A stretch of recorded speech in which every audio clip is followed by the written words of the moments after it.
కవిత చేసిన మరో ఆరోపణ సార్, బీజేపీలో బీఆర్ఎస్ విలీనం అని చెప్పి. గతంలో కూడా కొన్ని ఊహాగానాలు వచ్చాయి, బీఆర్ఎస్ పార్టీని బీజేపీలో విలీనం చేసేస్తూ ఉన్నారు అని చెప్పేసి.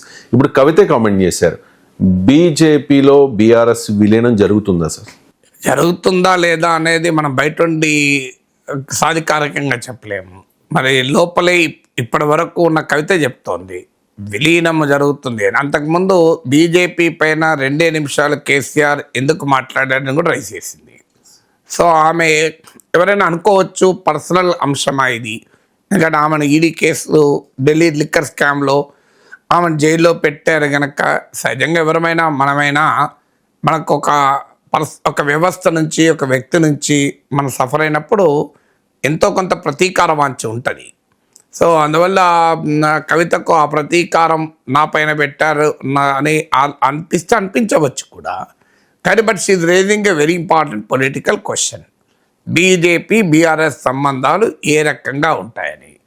ఇప్పుడు ఆమె చెప్తున్నది ఏకంగా విలీనం అంటోంది. అంతకుముందు ఏమో సాఫ్ట్ అప్రోచ్ ఏంటి కేసీఆర్, ఇది మంచిది కాదు, బీజేపీ బీఆర్ఎస్లో కలుస్తాయి అన్న సంకేతాన్ని ఇస్తాయి అంటూ మై డియర్ డాడీ అనే లేఖలో కవిత ప్రస్తావించారు. అక్కడ వరకు 100% నిజం అని చెప్పింది. ఆ రోజు కూడా మనమే మాట్లాడుకున్నాం. కేసీఆర్ వరంగల్ సభ రోజు కూడా నేను క్లియర్గా చెప్పాను. మొత్తము తన ఉపన్యాసంలో 2 నిమిషాలు బీజేపీ గురించి ప్రస్తావించి వదిలివేయడం తప్పనిసరిగా సంకేతాన్ని పంపిస్తోంది. కవిత దాన్ని రాంగ్ సిగ్నల్ అని వాడారు. నేనైతే సిగ్నల్ అంటున్నా, రాంగా రైటా చరిత్ర చెప్పాలి. కానీ సిగ్నల్ అయితే క్లియర్గా ఇచ్చారు, తన ప్రత్యర్థి పోటీ మొత్తం కాంగ్రెస్తోనే బీజేపీతో కాదు అని. దీన్ని కవిత క్లియర్గా తప్పు పట్టారు. అది కరెక్ట్ కాదు, అది పార్టీకి నష్టం అని. ఆమె వాదన కరెక్ట్.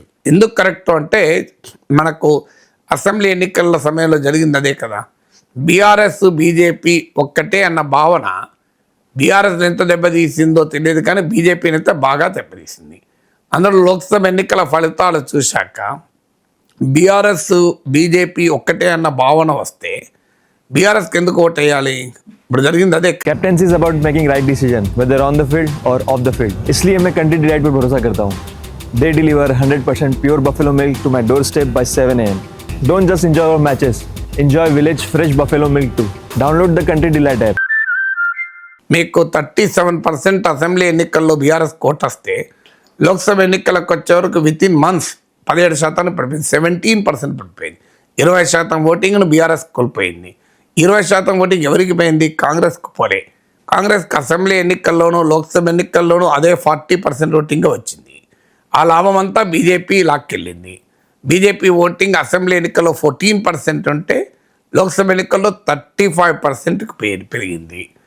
కాంగ్రెస్ పార్టీ 8 సీట్లు గెలుచుకుంటే బీజేపీ 8 సీట్లు గెలుచుకుంది. బీఆర్ఎస్కి 1 సీటు కూడా రాలే. ఆ 1 సీటు ఎందుకు రాలే? మరి కాంగ్రెస్ వల్ల రాలేదు అని అనగలమా? కాంగ్రెస్ వల్లనే అయితే మరి బీజేపీ 8 సీట్లు ఎట్లా తెచ్చుకుంది? అది రాకపోవడానికి కారణం బీజేపీయే. అసెంబ్లీ ఎన్నికల్లో బీఆర్ఎస్ సంపాదించిన పొలిటికల్ స్పేస్ కూడా లోక్సభ ఎన్నికల్లోకి వచ్చే వరకు కోల్పోవటానికి కారణం కాంగ్రెస్ కాదు, బీజేపీ కారణం. ఇక్కడ ఆ పొలిటికల్ స్పేస్ అంతా కూడా మీకు బీజేపీ ఆక్యుపై చేసింది. ఇంకొక ఉదాహరణ కూడా చెప్తాను. మీకు హైదరాబాదు దాని చుట్టుముట్టున్న ప్రాంతాల్లో బీఆర్ఎస్ మంచి విజయాలు సాధించింది, కాంగ్రెస్ దెబ్బతిన్నది. ఇక్కడల్లా ఎంపీలు ఎవరు గెలిచారు? మీకు సికింద్రాబాద్ నుంచి కిషన్ రెడ్డి గెలిచారు, మల్కాజ్గిరి నుంచి మీటల రాజేందర్ గెలిచారు, బిగ్చేవెళ్ళ నుంచి కొండా విశ్వేశ్వరరెడ్డి గెలిచారు. అంటే క్లియర్గా మీరు గమనించండి, ఎక్కడెక్కడైతే మా గతంలో అంతకు అసెంబ్లీ ఎన్నికల సమయంలో బీఆర్ఎస్ కాస్తన్ని సీట్లు వచ్చాయో అక్కడల్లా బీజేపీ గెలిచింది ఎంపీలుగా. మీరు ఉత్తర తెలంగాణ కూడా చూడండి, ఖమ్మం, నల్గొండ, వరంగల్ ఈ 3 జిల్లాల్లో అసెంబ్లీ ఎన్నికల్లోనూ లోక్సభ ఎన్నికల్లోనూ కాంగ్రెసే మంచి పర్ఫార్మెన్స్ చూపింది కనుక అక్కడ సంబంధం లేదు. అందువల్ల మీరు క్లియర్గా అసెంబ్లీ ఎన్నికల తెలంగాణ పొలిటికల్ మ్యాప్ను కలర్స్, మీరు పింక్ కలర్ అలాగే సాఫ్రన్ కలర్ ఇలా కలర్సే చూడండి. మీరు అసెంబ్లీ ఎన్నికల్లో పింక్ కలర్ ఉన్న ప్రాంతం మొత్తం సాఫ్రనైజ్ అయిపోయింది తెలంగాణలో. అంటే బీఆర్ఎస్ పొలిటికల్ స్పేస్ మొత్తం బీజేపీ తినేస్తుంది. అలాంటప్పుడు మరి బీఆర్ఎస్ బీజేపీ పట్ల ఏ వైఖరి ఉండాలి? బీజేపీ పట్ల మెతక వైఖరి ఉంటే ప్రజలు బీఆర్ఎస్కి ఎందుకు ఓటేయాలి? సో కాంగ్రెస్ పట్ల వ్యతిరేకత, అసంతృప్తి పెరిగితే బీఆర్ఎస్కి ఎందుకు ఓటేయాలి, బీజేపీకే ఓటేసే అవకాశం ఉంటుంది. అందువల్ల కవిత రైజ్ చేసిన అంశం చాలా కీలకమైన అంశం.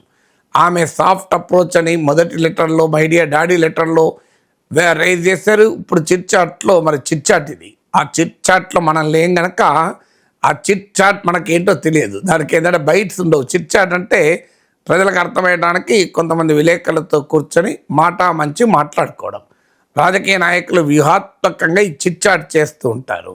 కొన్నిసార్లు చిట్ చాట్లు కొంపలు కూడా ముంచుతాయి, తెలియకుండా రికార్డు కూడా చేస్తారు. ఢిల్లీలో రఘునందన్ రావు చిట్ చాట్ చేస్తే ఆయన మునుగోడు కంపేర్ చేస్తూ, తన ఎన్నికను కంపేర్ చేస్తూ, మునుగోడుకు అమిత్ షా వచ్చి ఏం చేయగలిగిండు, ఆ దుబ్బాకలో అమిత్ షా రాకపోయినా నేను గెలిచిన, 100 కోట్లు ఖర్చు పెట్టినా మా పార్టీ మునుగోలు గెలవలే అని అవన్నీ మాట్లాడారు రఘునందన్ రావు. అవన్నీ చిట్ చాట్లోనే ఆడియో రికార్డే బయటకు వచ్చింది మనకు. కానీ as of now Kavitha chit chat అయితే మనకు ఏది ఓన్లీ మన బయటలో అయితే ఎక్కడ లేవు కదా, నాకు తెలిసినంతవరకు బయటలో అయితే ఏ ఛానల్ వస్తలేవు. ఆమె అన్నారు అన్నారు. అందుకే నేను ఇది మాట్లాడడానికి ఏం చేశానంటే ప్రముఖ తెలుగు ఛానల్ అన్నీ చూశాను. అన్ని ఛానల్లోనూ కామన్గా చెప్పిన అంశాలు తీసుకొని చిట్ చాట్లు ఇవి అన్నారు. ఏదైనా ఒక పాయింట్ కామన్గా లేకపోతే దాన్ని వదిలేశారు, అన్నారో లేదో తెలియదని. ఎందుకంటే అన్ని ఛానళ్ళు అయితే చెప్పినాయంటే అది అనే ఉండాలి కదా, లేకుండా ఎవ్వరు ఒక్కరు వినకుండా ఒక్క ఛానల్ వాళ్ళు ఎదిగిట్టారు అని. సో అందువల్ల చిట్ చాట్లో ఏమన్నారో మనకు తెలియదు. కానీ ఇప్పుడు విలీనమే ఆయన కోసమే కుట్ర జరుగుతుంది అన్నారు. కానీ అది కాస్త నమ్మశక్యం కాదు. ఆమె సాఫ్ట్ అప్రోచ్ బీజేపీ పట్ల అనుసరిస్తోంది. ఈ సాఫ్ట్ అప్రోచ్ బీఆర్ఎస్కు నష్టము అని నేను ఇప్పటిదాకా మీ గణాంకాలతో సహా పొలిటికల్ మ్యాపింగ్ ఇస్తూ చెప్పాను. అది కరెక్ట్, కవిత అనాలిసిస్ కరెక్ట్. కానీ ఇక విలీనం అనే ఆరోపణ చేశారు.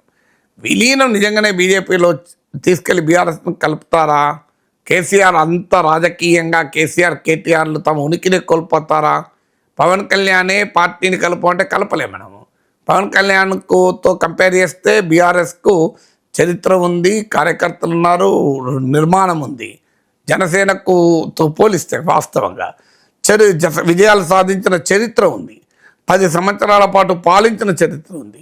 కాంగ్రెస్ బీజేపీలు ఇద్దరినీ ఓడించి గెలిచిన చరిత్ర ఉంది. అలాంటి పార్టీని తీసుకెళ్ళి ఒక సక్సెస్ఫుల్ ఎంటర్ప్రైజ్, పొలిటికల్ ఎంటర్ప్రైజ్ కదా, ఒకసారి ఓడిపోతుంటారు ఎన్నికల్లో, అది వేరే విషయం. ఓడిపోతే దాన్ని తీసుకెళ్ళి విలీనాలు చేస్తారా? పవన్ కళ్యాణ్ విలీనం చేయమని అమిత్ షా అడిగితే నేను చేయలేదు అని కూడా స్పష్టంగా చెప్పారు కూడా. అందువల్ల ఐ డోంట్ థింక్ విలీనాలు వరకు బీఆర్ఎస్ వెళ్తుందా. ఇక పొత్తు పెట్టుకోవచ్చు బీజేపీతో, that possibility is always there. Warangal సభలో 2 నిమిషాలు బీజేపీని టార్గెట్ చేయడాన్ని బీఆర్ఎస్ నాయకులు నేను కొంతమందితో మాట్లాడాను. వాళ్ళ వివరణ ఏంటి అంటే కేసీఆర్ స్టైల్ అలా ఉంటుంది, పబ్లిక్ కమ్యూనికేషను.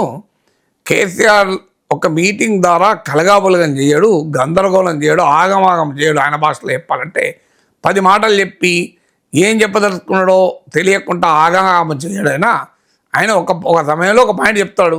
ఆ వరంగల్ సభ ద్వారా ఆయన చెప్పదలుచుకునేది KCR is back, KCR fight ready, battle ready అని చెప్పదలుచుకున్నాడు.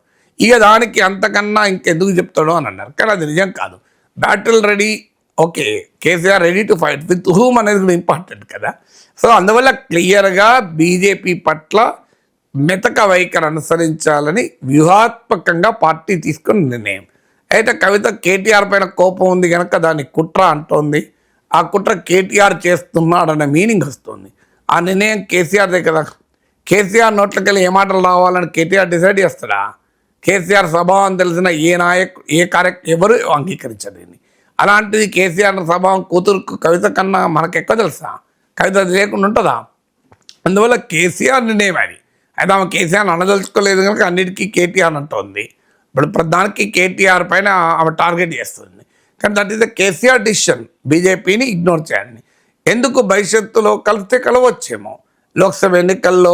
ఎందుకంటే బీజేపీకి ఉన్న బలహీనత ఏంటంటే లోక్సభ ఎన్నికల్లో మంచి ఓటింగ్ వస్తుంది, అసెంబ్లీ ఎన్నికలకు వచ్చే వరకు రాదు. 2018 అసెంబ్లీ ఎన్నికలకు లోక్సభ ఎన్నికలకు మీరు తేడా చూడండి. అసెంబ్లీ ఎన్నికల్లో 7%, లోక్సభ ఎన్నికల్లో 20%. 2023 అసెంబ్లీ ఎన్నికల్లో 14%, లోక్సభ ఎన్నికల్లో 35%. సో బీజేపీకి తెలంగాణలో కాదు చాలా ప్రాంతాల్లో ఈ బలహీనత ఉంది. అసెంబ్లీ ఎన్నికలకు లోక్సభ ఎన్నికలకు ఓటింగ్లో తేడా ఉంటుంది. ఇప్పుడిప్పుడు ఆ తేడాను కూడా అధిగమిస్తుంది. ఒరిస్సాలో అధిగమించింది, ఢిల్లీలో అధిగమించింది. కానీ మీరు మహారాష్ట్రలో మళ్ళీ చూడండి, అది రివర్స్. మహారాష్ట్ర లోక్సభ ఎన్నికల్లో బాగా దెబ్బతింది, అసెంబ్లీ ఎన్నికల్లో గెలిచింది. కానీ జనరల్ ప్యాటర్న్ ఏంటంటే బీజేపీ అసెంబ్లీ ఎన్నికల్లో పర్ఫామ్ చేయలేదు, లోక్సభ ఎన్నికల్లో పర్ఫామ్ చేస్తుంది. అసెంబ్లీ ఎన్నికలు బీఆర్ఎస్ కావాలి, లోక్సభ ఎన్నికలు బీజేపీకి కావాలి. అందువల్ల ఇది పర్ఫెక్ట్ కెమిస్ట్రీ ఇది. ఎందుకంటే అసలు లోక్సభ ఎన్నికలు ఎంపీ సీట్లు రాకపోయినా బీఆర్ఎస్కి ఇబ్బంది లేదు, పట్టించుకో. బీఆర్ఎస్ కావాల్సింది రాష్ట్రంలో అధికారం, బీజేపీకి కావాల్సింది ముందు కేంద్రంలో అధికారం. రాష్ట్రంలో కావాలన్నా కూడా ముందు కేంద్రంలో అధికారం. జాతీయ పార్టీకి ఎప్పుడు కేంద్ర ప్రభుత్వం పైన లక్ష్యం ఉంటుంది, ప్రాంతీయ పార్టీకి ఎప్పుడు రాష్ట్ర ప్రభుత్వం పైన లక్ష్యం ఉంటుంది. అందుకే మీరు తమిళనాడు రాజకీయాలు చూస్తే మీరు జాతీయ పార్టీ అయిన కాంగ్రెస్, బీజేపీలు దాదాపు జూనియర్ పార్ట్నర్కి అగ్రి అయిపోయాయి. లోక్సభ ఎన్నికలకు వచ్చే వరకు మాకు సీట్లు వస్తే చాలు, అసెంబ్లీ ఎన్నికలు మాకు రాకపోయినా మంచిదే అని డిఎంకేల, ఏడీఎంకేల జూనియర్ పార్ట్నర్గా మారిపోయారు. ఇప్పుడు బీజేపీకి ఏంటంటే ఇంకా ఆశ ఉంది, అసలు తామే స్వయంగా అధికారంలోకి రాగలమో అన్న నమ్మకం ఉంది. ఈ నమ్మకం సడలిన రోజు సాధ్యం కానప్పుడు 2029 లోక్సభ ఎన్నికల కన్నా ముందు 2028 అసెంబ్లీ ఎన్నికలు వస్తాయి. ఈలోగా బీజేపీకి అంచనా వస్తుంది కదా, మనం లోక్సభ ఎన్నికలకు ముఖ్యము, మన అసెంబ్లీ ఎన్నికల్లో మనం ఎంత చేసినా మనకు రావు అని అనుకుంటే అప్పుడు బీజేపీ బీఆర్ఎస్లో కలిసే అవకాశం ఉంటుంది. మీకు అందుకే ఉదాహరణ 2023 అసెంబ్లీ ఎన్నికలు. 2023 అసెంబ్లీ ఎన్నికలకు ముందు బీజేపీ మంచి దూకుడు మీద ఉండే, దుబాక గెలిచింది, హుజరాబాద్ గెలిచింది, జిహెచ్ఎంసీలో మంచి విజయాలు. కాంగ్రెస్ ఏమో అడ్రస్ లేకుండా సిట్టింగ్ సీట్ హుజూర్ నగర్ ఓడిపోయారు, జానారెడ్డి లాంటి వాళ్ళు ఓడిపోయారు నాగార్జున సాగర్లో. హుజూరాబాద్లో 3000 ఓట్లు వచ్చాయి, జిహెచ్ఎంసీలో 2 సీట్లు వచ్చాయి. పర్ఫెక్ట్ టైమింగ్ కదా. రాష్ట్రంలో కాంగ్రెస్ కన్నా ముందు తామే ప్రత్యామ్నాయం కావాలని బండి సంజయ్ ఊపుడు, ప్రజా సంగ్రామ యాత్ర, దూకుడు మామూలుగా లేదు. తక్కువని జాతీయ నాయకత్వం ఒక్క దెబ్బేసింది. మీరు ఆగండి, మీరు కనుక ఎక్కువ అడవాలు చేస్తే కాంగ్రెస్ పార్టీ అధికారంలోకి వస్తుంది. మనం గెలవకపోయినా మంచిదే, కాంగ్రెస్ గెలవకూడదు, కేసీఆర్ గెలిచినా మంచిదే అన్న వైఖరి తీసుకొని అర్ధాంతరంగా రాష్ట్ర బీజేపీ ఊపును ఒక ఎంతూజియాజంను నీరు కార్చింది జాతీయ నాయకత్వం. బండి సంజయ్ని మార్చి ఎందుకు చేసింది ఆ పని? ఎందుకంటే కాంగ్రెస్ పార్టీని రావద్దు, మాకు బీఆర్ఎస్ వచ్చినా మంచిదే అనేది కదా. దాంతో బీజేపీ ఆ వ్యూహం బెడిసి కొట్టి ఘోరంగా బీజేపీ దెబ్బతిన్నది. లేకపోతే రాష్ట్రంలో కాంగ్రెస్ ప్రభుత్వం వచ్చేది కాదు. మీకు బీజేపీ బీఆర్ఎస్ సంకీర్ణ ప్రభుత్వం 2023లో వచ్చేది. ఒకవేళ బీజేపీ జాతీయ నాయకత్వం ఈ హిస్టారిక్ బ్లండర్, ఈ వ్యూహాత్మక తప్పిదం చేసి ఉండకపోతే, అందువల్ల బీజేపీ బీఆర్ఎస్లో కలవవు అని ఎవరము గ్యారంటీ ఇవ్వలేము. భారతదేశంలో అన్ని ప్రాంతీయ పార్టీలు ఎక్సెప్ట్ రాష్ట్రీయ జనతాదళ్, అన్ని పార్టీలు ప్రత్యక్షంగానో పరోక్షంగానో సందర్భోచితంగా బీజేపీతో కలిసినవే.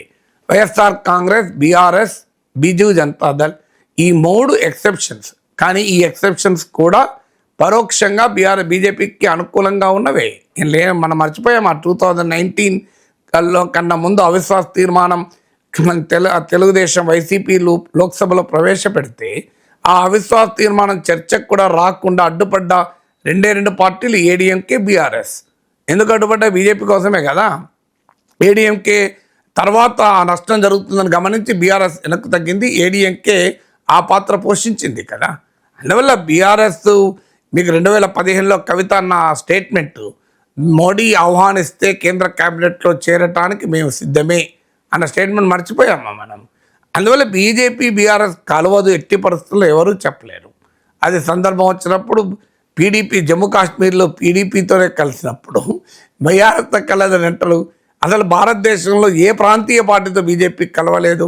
అస్సాం గణ పరిషత్, జనతాదళ్ యునైటెడ్, మీరు హర్యానాలో Jannayak Janta party, PDP in Kashmir, Shiv Sena, NCP in Maharashtra, Ajit Pawar వర్గం, మీకు ఇట్లా పంజాబ్లో అకాలీదళ్, తమిళనాడులో ఏడీఎంకే, డిఎంకే, వెస్ట్ బెంగాల్లో తృణమూల్ కాంగ్రెస్, ఉత్తరప్రదేశ్లో ఈవెన్ సమాజ్వాదీ పార్టీ, బీఎస్పీలతో గతంలో బీజేపీ కలిసింది. బీజేపీ కలవని ఏకైక ప్రాంతీయ పార్టీ ఆర్జేడీ. వామపక్షాలతో ఎలాగో కలవు. అందువల్ల బీఆర్ఎస్తో కలవదని ఎవరం చెప్పలేం. విలీనం అనేది మాత్రం నేను నమ్మశక్యం కాకుండా ఉంది.